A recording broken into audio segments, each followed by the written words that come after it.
البوليس جالي وخلاني انزل الدرون. انا مصدوم. بيحارب اسد، فالاسد عضه من توته مش عارف ليه. علي يه. مرحبا بكم في اخر فلوج في باريس. اللي مش متابع، انا رحت باريس 4 ايام، عملت تريب جميله جدا وعملت فلوجات كتير، وده اخر جزء بكمل رحلتي في متحف اللوفر. فلو ما شفتش الاجزاء اللي فاتت روح اتفرج عليها وقول لي. انا تاني مره اعدي من هنا. هي حتى عملت لي بايديها كده عشان ما تخلينيش اروح ناحيه الموناليزا. بقيت عارفه شكل. في برضو من الحاجات المشهوره قوي جناح بتاع نابليون، حاجه فخمه يعني، فعاوز ادور عليها. خلاص بسيب قسم اللوح ودلوقتي بدور على نابليون ابارتمنت. مشكلة انا سألت، فهي في منطقة بعيدة قوي عن هنا، فلازم ابتدي بقى اتحرك لان خلاص فاضل ساعتين او ساعتين ونص وابتدي اسيب المتحف. فالسكشن ده لازم نشوفه. تعبت طبعا من كتر المشي، شايل او يا لحيتها، شايل الشنطة على ظهري ولابس جزمة سيفتي، فموضوع صعب يعني، والجو حر فقلعت البلطو فبقيت شايل شيلة يعني. بطلع الكراسي اللي انا مهربه وهاكله. بسم الله. برد شوية بس لسه حلو. هريح شوية بعد كده نكمل. مليت التانك فيه شوية طاقة، شحنت شوية وعرفت لكم التمثال ده ايه. ده اسمه وينجد فيكتوري. ده تمثال ماربل إغريقي اتعمل سنة 190 قبل الميلاد، وجدوه طبعا في الإغريق.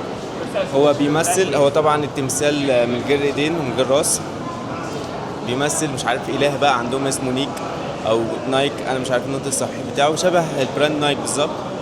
ان هو يعني كان بيعمل لاندنج. استنى احاول اوريه لكم وانا بتكلم احسن. يعني اعتقد هم بيمثلوه ان هو اله، فان هو كان نازل يعني وعمل لاندنج على دي مركب. المميز طبعا ده واحد من اشهر التماثيل في العالم. المميز بتاعه ان هو طبعا الجناحات بتاعته فيها ديتيلز عاليه جدا، مقارنه ان ده 190 قبل الميلاد يعني. زي ما قلت لكم، من غير ايدين من غير راس، وبيمثل الانتصار يعني. والبوز بتاعه اللي هم عاملينه ده زي ما انتم شايفينه كده، ده حاجه يعني مميزه جدا، فمخليها من اشهر تماثيل العالم يعني. بس فدي كانت قصته. ده احلى حاجه بقى في ان انت ما تخش متحف، ان انت تدور وتعرف قصه الشيء وتحس بعظمه ان حاجه معموله بقالها كام سنه. يعني احنا 2025 وزود عليهم 190 سنه، فحاجه فوق 2100 2150 سنه و 2200 كمان اكتر، 2200. وبتعرف تاريخها وان هي لسه موجوده. فدي صراحه اول مره احس بالشعور ده، ان انا عندي حماس كده اعرف الهيستوري بتاع الشيء. طبعا نابليون ابارتمنت في الناحيه التانية من البيلدينج، بعيده جدا. وانا ماشي كده لقيت شويه حاجات يونانيه فقلت اوريها لكم. المشكله بقى ان طبعا يعني معظم التماثيل عريانه، فبحاول ما ابينهاش عشان ما اخدتش الحقيقه. فصراحه موضوع يعني ما عندهمش حقيقه خالص. بس صراحه اليونانيين كانوا مبهرين في التماثيل بتاعتهم. هتخيلوا عمرها قد ايه دي عشان يعرفوا يعملوا الديتيلز دي. طبعا نو تاتش، بس ديتيلز رهيبه. بصوا الديتيلز عامله ازاي. قربت من جناح نابليون. انا عاوزكم بقى المره دي هترجعوا معايا بقى تعيشوا في الطراز الفرنسي القديم. تحس كده ان انتوا في فيلم قديم قوي. بصوا لسه ما وصلتش للغرفه، بس انا حاسس ان انا في قصر ملكي حرفيا. بصوا السلم عامل ازاي. يعني بصوا التراث، النجف والسلم، ديكوريشن، تحس ان انت رجعت بالزمن ورا. شعور جامد قوي وانت شايف الحاجات دي كده. يعني مرحبا بكم.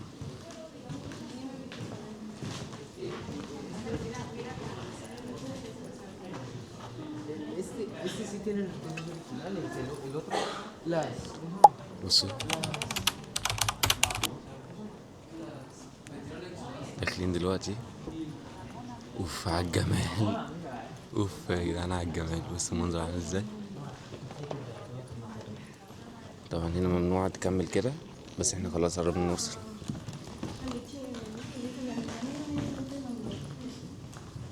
مرايات بصوا بطول الأوضة كلها. محدش بيجي الجزئية دي مع انها بصوا خيال، خيال حرفيا. واو.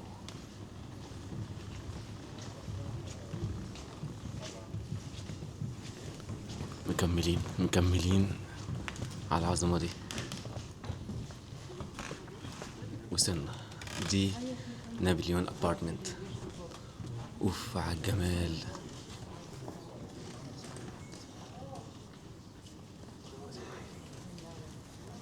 يا لهوي على العظمة.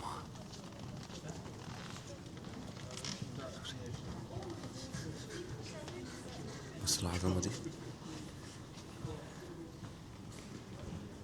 يعني دي كده موجودة زي ما هي كده يعني، بس محدش بيقرب لها. تخيلوا ده كان في قصر نابليون.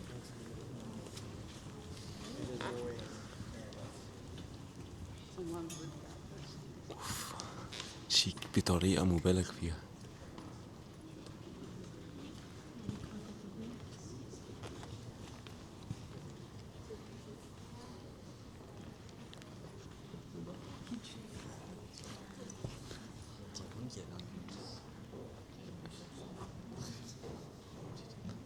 عظمة.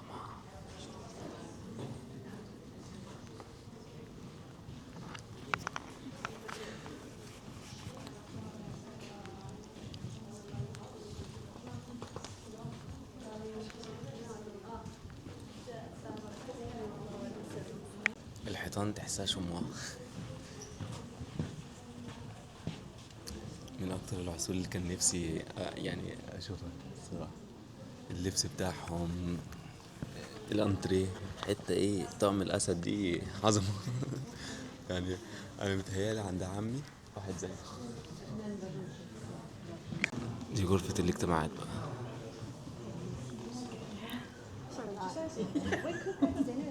انا عاوز كده تخيلوا كده نابليون قاعد على الكرسي ده ومجمع الحاشية بتاعته وعمالين ياكلوا وز وبط وديك رومي وجميع انواع اللحوم. بس الأوضة عاملة ازاي؟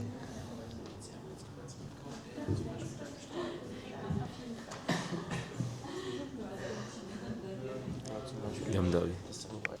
تعالوا بقى نخشوا زي ما قلت لكم، دي أوضة الاجتماعات اللي هناك دي. تعالوا نخش أوضة تانية نشوف كانت عاملة ازاي. الأوضة التانية بصوا، دي الغرفة التانية، دي غرفة الاجتماعات. بس أول ما بتخشوا الغرفة تلاقوا سلم على الطراز القديم، سلم خشب كده يطلعكوا الدور اللي فوق. بس طبعا محدش بيخش هنا، ممنوع. تمشوا بقى في الممر ده. بصوا العظمة. طبعا عاملين هنا زي المطبخ الامريكاني. تبقى واقف وتتفرج عليهم وهم بياكلوا. يعني انا كنت في الاوضه الناحيه التانية من هناك، دلوقتي عاملين فتحه كده عشان الخدم يتفرجوا عليهم وهم بياكلوا. عظمه اقسم بالله، جامده قوي. انا عاوز نجف واحده بس من دول. احس ان انا ورثت نجف اغلى من العفش كله. تعال نشوف الاوضه دي بتودي على فين. طبعا كان بيحب يكتنز. نابليون كان بيحب اكتنز نص اثار مصر. فعاملين هنا زي شوروم حاطط فيها تماثيل.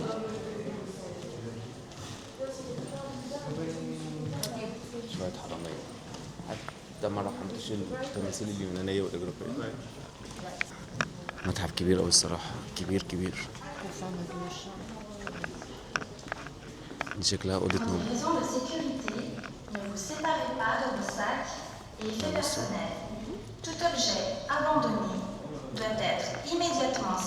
دي أوضة النوم متهيألي ولا ايه ده؟ هو نابليون كان قصير ولا ايه؟ بص السرير صغير ازاي. ده ايه ده؟ كان طوله متر ونص ولا ايه؟ السرير صغنن قوي يعني، حرفيا قصير جدا. انا عاوز ابحث عن الموضوع ده. انا حرفيا بعد ما شفت سريره بقى عندي فضول اعرف طول نابليون قد ايه.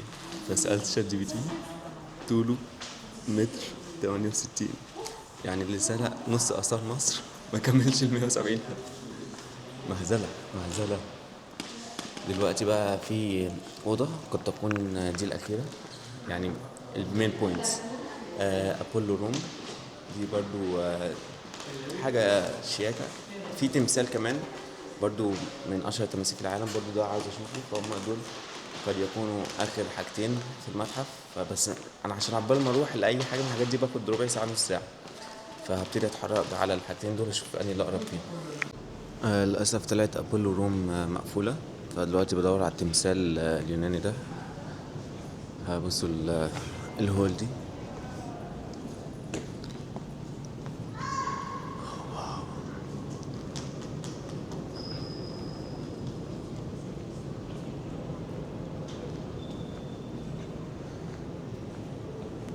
منظر الصراحة مهيب.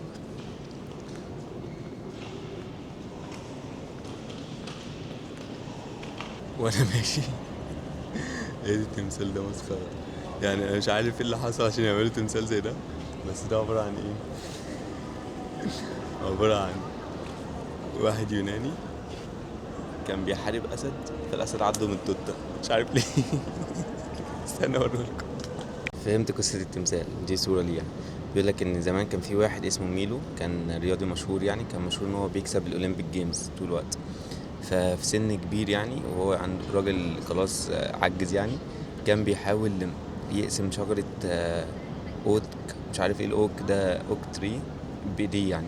وهو بيعمل كده في ايدي اتحشرت، but one hand remained trapped. وهو ايده محشورة، جه اسد وقرمه من التوتة.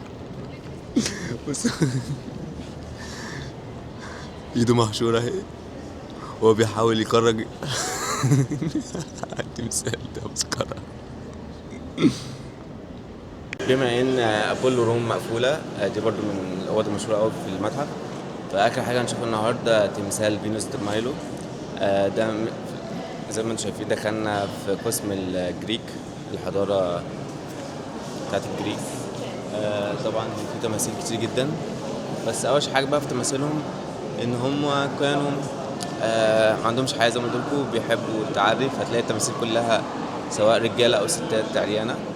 فانا هوريكم اشهر تمثال من اشهر التماثيل في العالم. يعني انا وريتكم بتاع الوينجد فيكتوري ده، التمثال اللي انا رايحين نشوفه ده نفس الشيء، يعني ماركة مسجلة.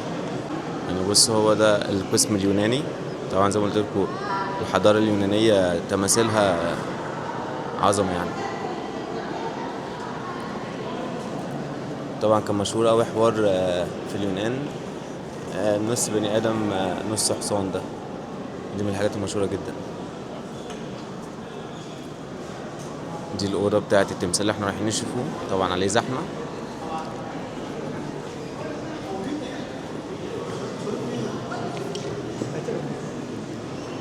اهو التمثال اللي هناك ده فينوس دي مايلو، ده واحد من أشهر التماثيل اليونانية. اتعمل ما بين سنة 130 ل 100 قبل الميلاد.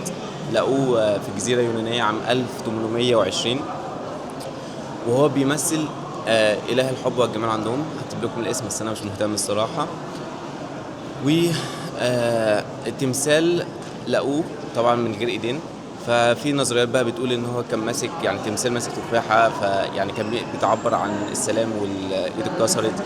في ناس بتقول ان هو كان ماسك درع او مرايه. ففي نظريات كتير جدا، بس هوريكم التمثال. بس هو واحد من اشهر التماثيل في العالم يعني. ارتفاع التمثال ده 2 متر و3 سنتي. طبعا بيقول لك اللي شهره ان هو بيقول لك ميستري بيوتي، جمال الغامض والسلام، حاجات انا مش فاهمها الصراحه. وبرده اللي شهره ان هو من غير ايدين، برده مش فاهم المميز. يعني دي حاجه وحشه، دي مش حاجه حلوه، بس فهو من اشهر التماثيل حرفيا اليونانيه. كلام كبير قوي، مكانتي الاجتماعيه وتواضعي ما اسمحوش بيه. ماليش انا بالحاجات دي. بس فدي كانت رحلة اللوفر.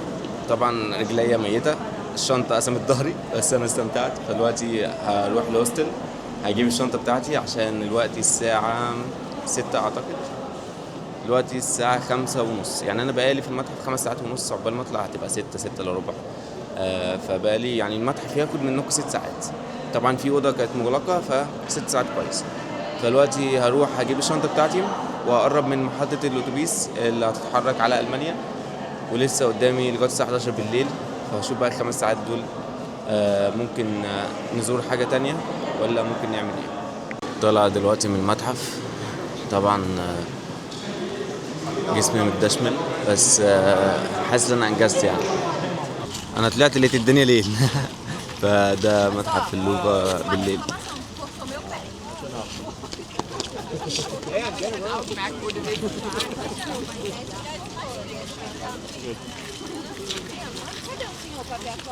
بص ايفل تاور هناك اهو، من الحاجات الجامده اللي انت بتشوفه فعلا من كذا حته في المدينه يعني لو زومنا ممكن نشوفه.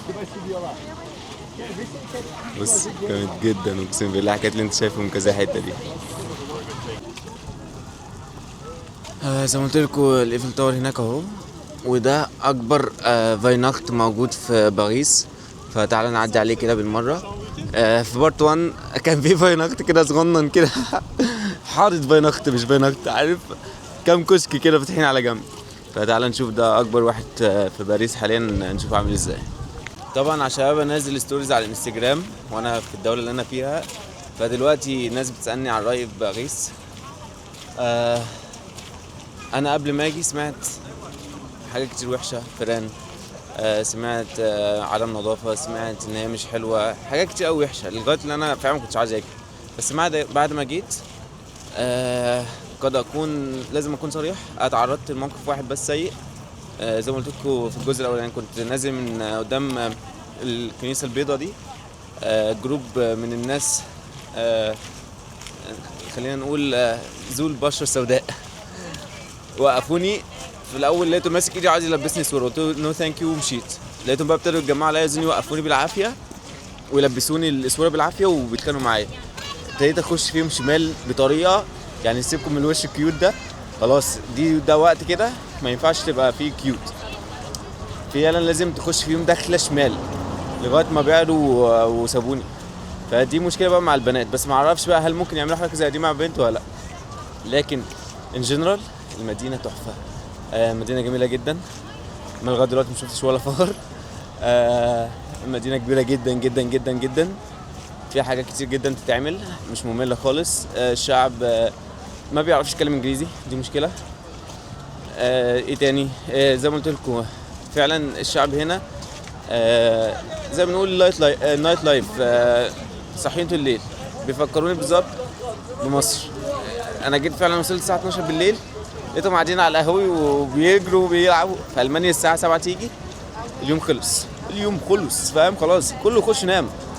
ففيها حياه. فتعالى اوريكم الفايناخت ماركت عامل ازاي. الدنيا زحمه طبعا،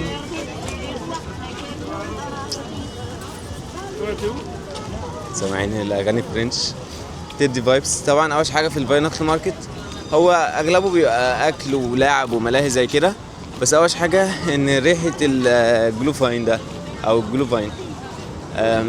الجلوفاين ده زي ما قلت لكم انا مره جربته من غير الكحول، عباره عن كركديه سخن كده بس ريحته غريبه شويه.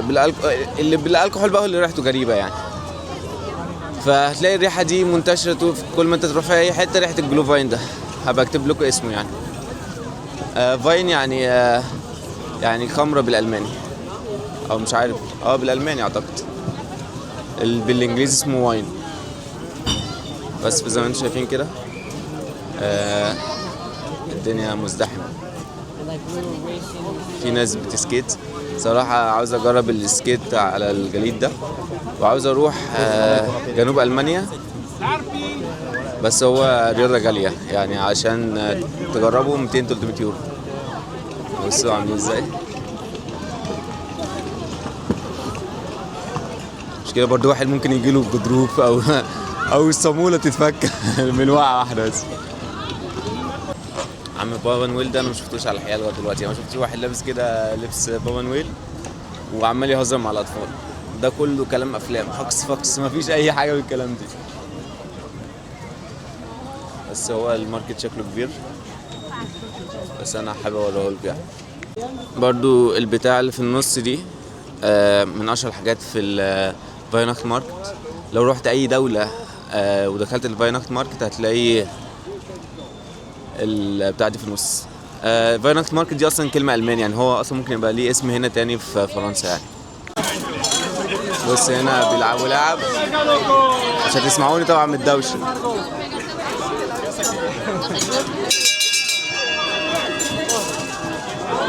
المفروض يعني بيرموا زي حلقات وتخش في الحاجات دي. لو رميت مثلا حلقة هنا تكسب، لو دخلت حلقة واحدة. في حاجات طبعا اكتر من حلقة. علي يه في واحدة كسبت الدبدوب ده، فشافني انا بصور فحطه قدام الكاميرا. بس عايز اوريكم كابلز اللي كسبوا الدبدوب ده. موضوع كيوت لما بيكسبوا، هما بيكسبوا فيه موضوع محرج بطريقة مش طبيعية. السبع رميات ب5 يورو، ال20 رمية ب10 يورو، ال50 رمية ب20، ال150 ب50. مش عارف مين اللي هيقعد يرمي 150 رمية. هما اللي هناك دول هما اللي كسبوا الدبدوب، كابلز اللي هناك دول.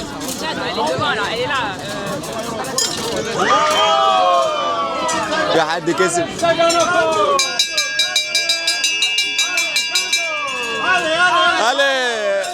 برضو من الحاجات المشهورة في الكريسماس ماركت العسكري ده مشهور قوي هنا. عمالين يعملوا قلي من الصبح، واللي هيقعد اكتر من 10 دقايق هيصدع من الاجراس اللي بيضربوها دي. عاوز اجيب ميدالية بتاعت كل سفرية، فمش عاوز انسى الحوار ده عشان هزعل قوي لو مشيت من باغي من غير ما اشتري ميدالية.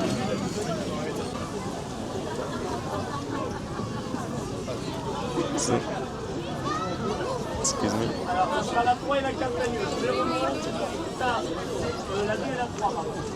يعني الراجل اللي قاعد شكله مش طايق نفسه. الصراحة كريسماس ماركت ده كبير قوي، بص عامل ازاي. انا حرفيا على امتداد مثلا كيلو ولا حاجة. السوق بتاعت كريسماس ماركت تاني مرة نشوفها يعني.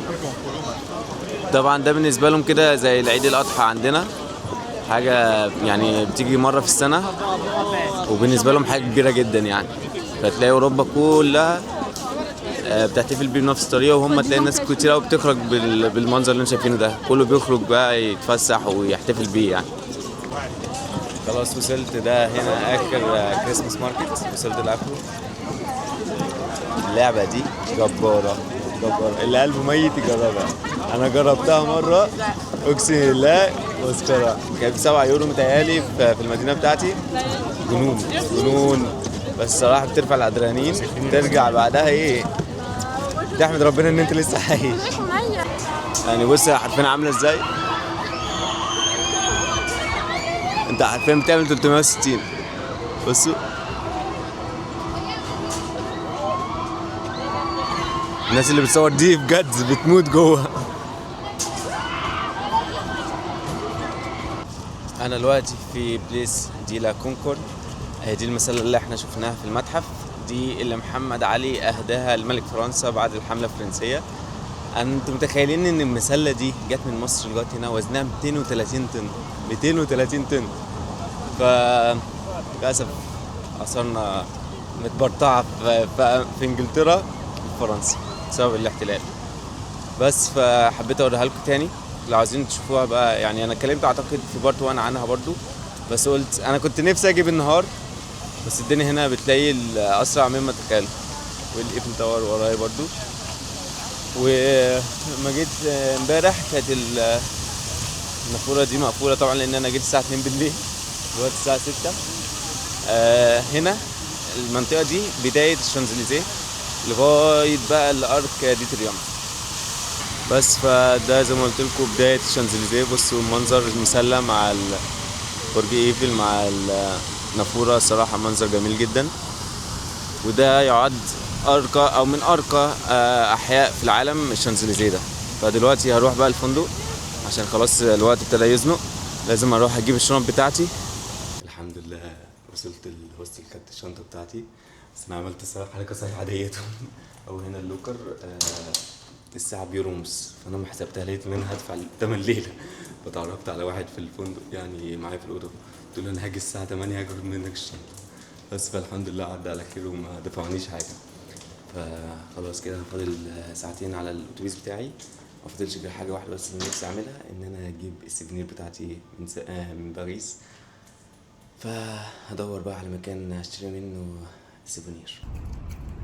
جات لي فكرة مجنونة إن أطير الدرون قبل ما أمشي، فيا رب ما أخدش أي غرامة. C'est une chanson qui nous ressemble. Toi tu m'aimais et je t'aimais. Nous vivions tous les deux ensemble. البوليس جالي وخلاني انزل الدرون. انا مصدوم. وفي الحقيقه انا طيرت الدرون مرتين، اول مره طيرتها وخدت الشطات اللي انتوا شفتوها دي، بس انا كان معايا واحد صاحبي فاقترح عليا ان احنا نطيرها تاني لما البرج يعمل سباركلز، وكان فاضل خلاص 10 دقايق وهو بيعمل سبارك كل ساعه. وانا بطير الدرون تاني مره البوليس شافني وجالي على طول، بس طبعا كان جاي بتون عنيفه جدا وخوفني جدا، فانا نزلت الدرون على طول وهم هددوني بالسجن، لان مفيش غرامه ان انت تطير الدرون في باريس. الغرامه او العقوبه ان انت على طول تتسجن. وهو طبعا حاولت افهمهم ان انا كنت جاي تريب 3 ايام بس ومعرفش الرولز، ودي اول مره طاير فيها الدرون. طبعا كان موقف صعب جدا، وفضلت احاول افهمهم ان انا مش من هنا، لغايه ما الحمد لله سامحوني ونزلوا لي الدرون وخلوني امشي. اشتريت الميداليه دي ب4.5 يورو. طبعا كنت مزنوق في الوقت فالعجبني اشتريته وطلعت جري على محطه الاتوبيس، واصل قبل ما الاتوبيس يتحرك بدقيقتين، مواعيدي زي الزفت. بس فده كان فلوج باريس، اتمنى يكون عجبكم باريس، ولو عجبك الفلوج ما تنساش اللايك وسيب لي اي كومنت يفرحني جدا، وسوي سبسكرايب عشان تشوف الفلوجات اللي جايه، وشوف البارت 1 بتاع باريس، وده الانستجرام لو عايز تسألني على اي حاجه. وتشاو.